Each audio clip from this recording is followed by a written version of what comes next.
On October 5th, Chibi Reviews was suspended from Twitter. He appears to have been mass reported after he reposted someone else's Twitter clip of Priscilla from ReZero. Now, cards on the table. I don't agree with this as a way to oust him as opposed to reporting him when he actually does something that violates terms of service or engages in genuinely hateful rhetoric. I think that demonizing him and calling him a pedo for liking lollies is a disservice to actual victims. And a shocking number of people on the overarching lolicon debate have turned out to be into some pedo shit. And I say this as someone who finds lolicon and lollies to be pretty repulsive. A lot of Chibi's haters are doing that as justification for mass reporting him for basically nothing, or hating him even when something legitimately bad happens to him. However, I can't say I have much sympathy for Chibi's suspension, especially not with how he acted before and after. Why is that? Why don't I feel for him in this regard?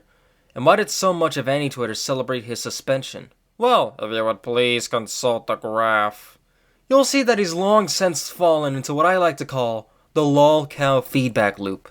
Some of you might be wondering, what is a Lolcow? Imagine someone like Chris Chan in Wings of Redemption, an online personality people can bait into doing ridiculous stuff or getting angry for laughs, milking their antics and suffering for ages. They're walking spectacles for vultures to exploit and the morbidly curious to gawk at alongside them. There are also horrorcows, who are basically lolcows who turn out to be genuinely repugnant human beings, and have that either coexist with the lolcow reputation, or just be what they're known for instead. Some people might qualify for being a horrorcow without ever being a lolcow, as long as they're a consistent source of outrage. Both kinds are eligible for this feedback loop I'm about to describe. So, how does the Lolcow feedback loop work? Well, it usually starts one of two ways. One way is that the person just does generally innocuous at worst things that some people find cringe or lame, and that garners them haters like just about any YouTube artist or popular artist ever. And this is where Chibi falls in. Another way is that the person is known for being very opinionated, sometimes in dubious ways. And one could argue Chibi became this later on. In both cases, the person in question eventually does something that legitimately upsets enough people that they start getting serious backlash or heavily clowned on for stupid or horrible behavior. Sometimes they also get harassed, but if you're part of this cycle, it's probably hard to make a distinction, let alone care about doing so. For example, the first time I noticed Asmongold entering this cycle was in regards to not seeing any real difference between generative AI and procedural generation, in which he said this. Bad, and it takes jobs from people. Well, AI and the sentiment from artists, artists' opinions don't matter. It just doesn't matter, because what matters is the opinion of the people that are buying the product. Yes. Like, it doesn't, like, your opinion on it, like, just because you do it doesn't, like, nobody cares. Like, it's not relevant. It's like whenever one of these, like, you know, really well-respected and really respectable directors talks about how bad Marvel is. Shut up, old man. In a stream about being quote-unquote cancelled, which was obviously clickbait, he knew it, we all knew it. He stood by this stance 100%. He said plenty more and worse since then, though I don't remember him actually being harassed at any point. Paid Politico millions of dollars a year to write pieces like this one, which promotes diversity and describes Gamergate as disinformation and harassment campaign. So this is the thing, guys. I want these people to suffer, because that's what they did to me. I want to set an example. Get rid of these people. Put them, like, completely out of their jobs. After getting clowned on, criticized, or harassed, the person in this cycle lashes out at everyone in spectacular fashion, or otherwise makes a complete ass of themselves in one giant spectacle. Regardless of whether they're a random hater, someone with legitimate criticisms, or someone with malicious intentions. This in turn causes people to lose respect for them and grow more resentful of them. As such, when the person does some nonsense again, the cycle begins anew with even more toxicity on all sides. The mysterious Mr. Enter's breakdown over the infamous Turning Red review trending because of the memeable insistence that a film set in 2002 Canada should have actively acknowledged 9/11 works as an example here. By his own admission, he said and did worse things before, But that incident broke him and brought more eyes to see the shabby state he was in back in 2022. That being said, nowadays he's in a much better place. Still, this is the perfect way to identify lolcows and especially horrorcows nowadays. Arguably, some people who aren't either of these fit as long as they're controversial online figures who keep getting into trouble. They torpedo people's goodwill for them and reject all criticism or possibilities of genuine self-reflection, throwing away the chance to grow from a mistake because they don't like accountability or backlash. As you've no doubt noticed, this overlaps with people getting quote-unquote cancelled. This cycle is nothing new. I talked about it in my last video which covered Mori Calliope, and I covered it in my localization discourse video where I went over Jamie Markey and Katrina Leonidakis. I just finally have a term for it.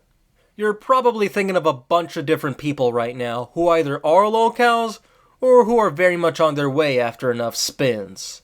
Here's a good example, Shadversity, who was recently feuding very dishonestly with Anthony Gramuglia.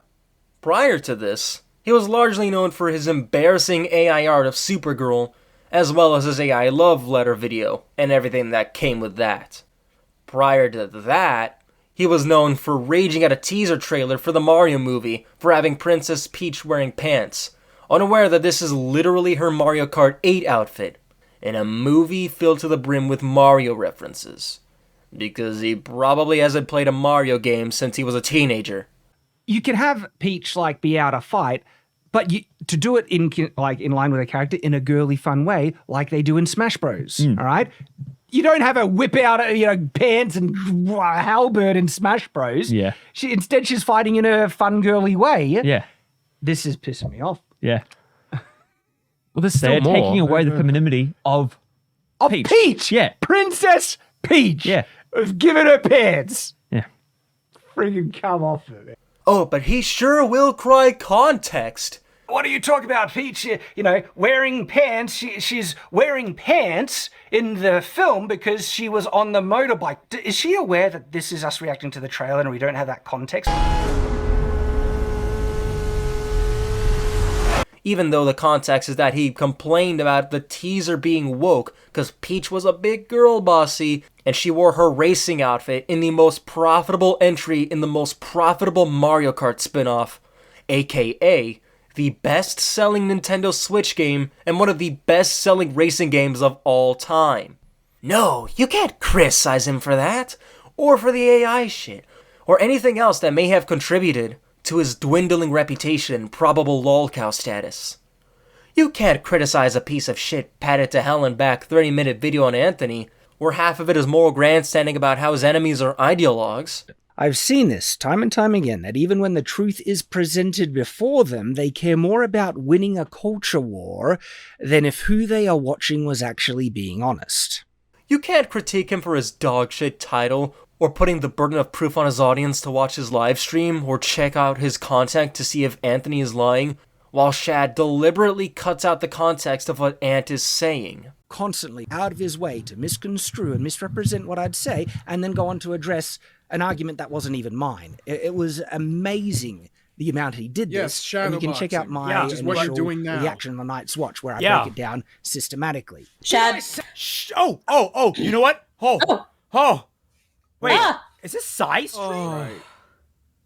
Say that, you friggin' disingenuous moron. Did I say that? Listen to what I said, right? You did! You just did! And so when I called him out... You didn't show jack shit! No! Come didn't the do Stop! anything! What was before that? What was before that? What the fuck was before that, Shad? No! Back the fuck up! Oh my god. Dude. You literally just showed yourself yelling at Ant, and that was it. Also, wait, didn't he do this exact same thing with Jack Saint when he feuded with him about the Mario Kart movie? One end of the spectrum, we have the true believers, represented here by the Knights Guild. The Knights recognize the Super Mario Bros. Movie for exactly what it is. You took my clips out of your video trying to expose me for not including clips. And then shows the clips later anyway, so we can make a completely different point out of the exact same segment. Oh my god! What a fucking read! for the love of God, Shad, you did this twice! No, hold on. This is supposed to be an analytical video.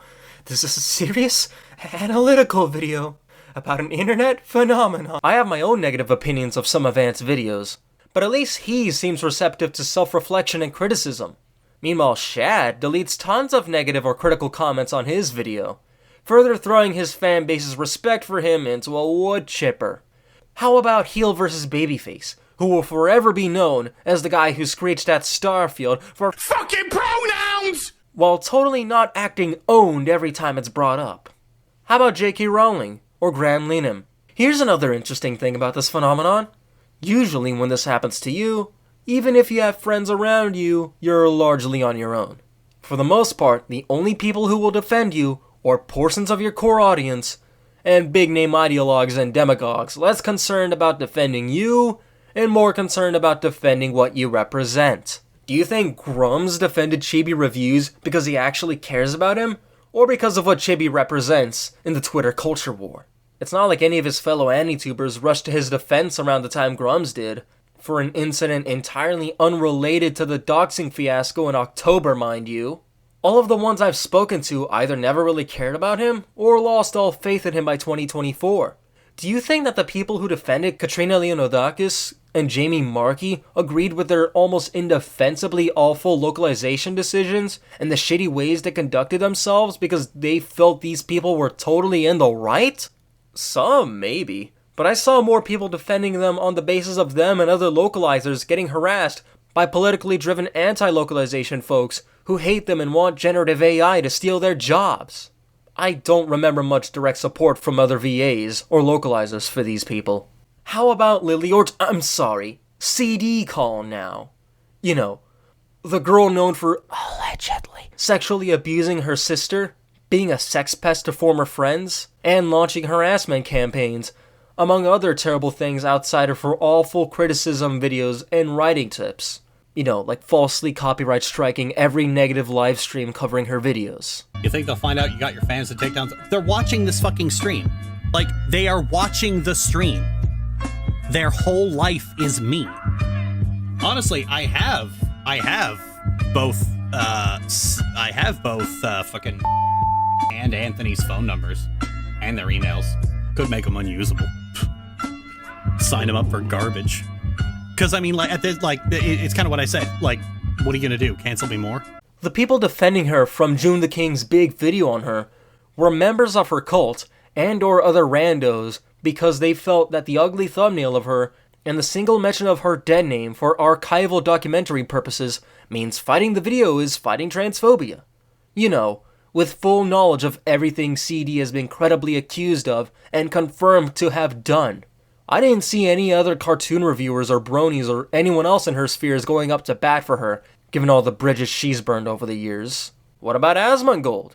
Drake, anyone? Wake up, Mr. West? You've probably also noticed by now that this cycle isn't always fair. Often it starts with how the person reacts to unfair judgment or situations, though sometimes the unfair and unfortunate things done to them might happen later on, like with Chibi reviews. Harassment is often involved in such cases. Drake and Maury had a lot of unfair haters in the hip-hop space for years. In Chibi's case, it was when he made an outrage bait post regarding episode 1 of Dandadan, and then some Boruto fans doxed him and messed with his brother's grave to hurt him. He has every right to take legal action against the people who did this to him, because all of that is beyond vile.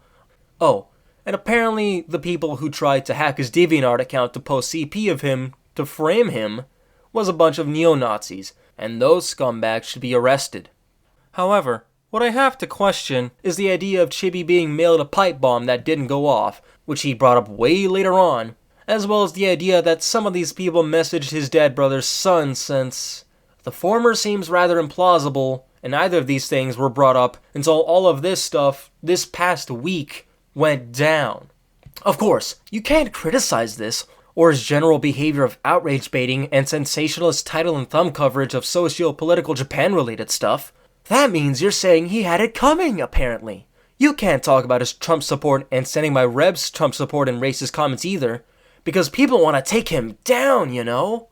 You can't criticize him for hardly ever doing even the bare minimum to hold his community accountable, since it's a big community. He made a post not condoning harassment in a random reply to something far away from his actual posts about the 16-year-old Dandadan artist who was harassed for her Twitter art making the Dandadan MCs black. Never mind the fact that he hardly went up to bat for her or the black VAs voicing the MCs who donned her artwork in solidarity for her after she was harassed by the kind of pearl-clutching anime fans who used the racist term hoodweeb.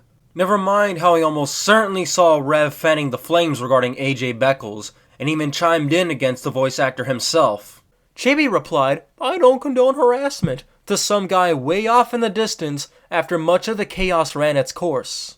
Well, then he replied to himself once saying that racism is bad, and mentioned offhandedly that racism in the comments was why he deleted a tweet. Both of which are separate from this specific situation. Calling any of this even the bare minimum would be generous. But you can't criticize him for all this, cause he did the best he could with a big audience, and criticizing how he reacts whenever he makes people mad is just victim blaming at this point. Do you see the issue here? People in these loops, as well as the people defending them, feel the need to lash out and self-victimize every time something bad happens to them, or they're told they need to be held accountable for their actions or inaction. Newsflash, you're almost always in control of your own actions, even in stressful or unpleasant situations, and you have a responsibility to your profession and or the people you engage with or talk about to be a better person. You don't get to justify cruelty or lack of self-improvement with your pain or unfair circumstances, because that's what gets you trapped in the Lolcow feedback loop. It's called a feedback loop for a reason. Now, you might be wondering why I'm going so hard on Chibi, outside of him being my frame of reference. After all, he's relatively benign compared to most of the people I've mentioned in this video.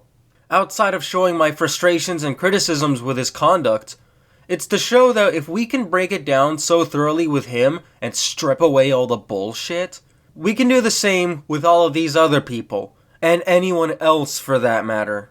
All the lolcows, all the infuriatingly awful political commentators getting themselves in hot water, all those rich-ass millionaire influencers who don't have the people's best interest in mind at all. Every last one of them. Left, right, whatever, it doesn't matter. More often than not, you're better off not trusting any of these people to speak for you or influence your political opinions in any way, shape, or form. It's not that everyone I've mentioned here is similarly bad. It's the traits they share that get them in this downward spiral of a cycle. With all that being said, let's get one thing straight while we're here. None of this is to imply that you can't defend yourself against false narratives or criticism you don't agree with. You're allowed to disagree with people, and you're allowed to try to set the record straight. Honestly, I'd say most people probably encourage this to at least some degree. The problem with Chibi and many of the others I've mentioned here is that, rather than simply pushing back against false narratives and respectfully disagreeing with criticism, maybe even biting back in some cases when some people are actually being dickheads, they make spectacles lashing out at people who disagree with them, especially those who happen to do so a bit more aggressively. And they let their bitterness show, prioritizing their own anger and righteousness over setting the record straight or internalizing criticism. Doubling down rather than stepping back. Realize every single thing that you say in case some intellectually dishonest, emotionally unstable retard on Twitter that has all of their mental illnesses broadcast like personality traits on their bio is going to take it out of context and get mad at you for a reason that you didn't even intend, then, I mean, fuck. Like, that would be boring. Like, imagine how long it's going to take to have any conversation about that. It'd be exhausting. So, no, we're not going to walk on eggshells around retards. And if they cry, we're going to use them for content. This often runs the gambit of strawmanning the opposition, name-calling the opposition in an emotional outburst, and running with false narratives, either by omitting context or lying/misrepresenting the story you're reciting. And usually in these scenarios, you do at least two like Chibi did, or all three like Just a Robot did after his video defending Cinebero 3, who was outed as a groomer. Dude recorded a preliminary draft on her, made a quote-unquote interview with her where he basically took her side from minute one, basically tried to cozy up to her, and then when he got ass blasted, he made a video filled with excuses, misrepresented events, and throwing people he disliked under the bus, by misrepresenting events that were initially meant to keep him anonymous until he blabbed to someone else who blabbed to someone else who made it all public, which in turn caused people he burned bridges with to absolutely dumpster him. The question now is, can one escape the looper label? Well, I'm not entirely sure. Naturally, if you fuck up hard enough or enough times, some people will resent you forever. Plus, anyone can dislike you for any reason, and that's life. People will remind you of your sins long after you've grown past them, especially when you make another mistake. The key to mitigating this is self-reflection. I know, rich coming from the guy who calls himself a serial navel-gazer, but still. There's a reason people like Lio Convoy and the mysterious Mr. Enter have people often saying they've gotten better, as opposed to, say, Jello Apocalypse, who's only gotten worse. They've taken accountability for their past actions. They've displayed the ability to laugh at themselves and their mistakes. They've actually been receptive to people's criticisms of them to some degree, and have taken strides in the name of self-improvement. They've dealt with stalkers, backstabbing manipulators, abusers, and tons of other heinous shit for years all the while, and still showed enough moral character to try to better themselves. Mr. Ender will always be known by some as the turning red guy, or the dude who yells at SpongeBob episodes, or a bunch of other things.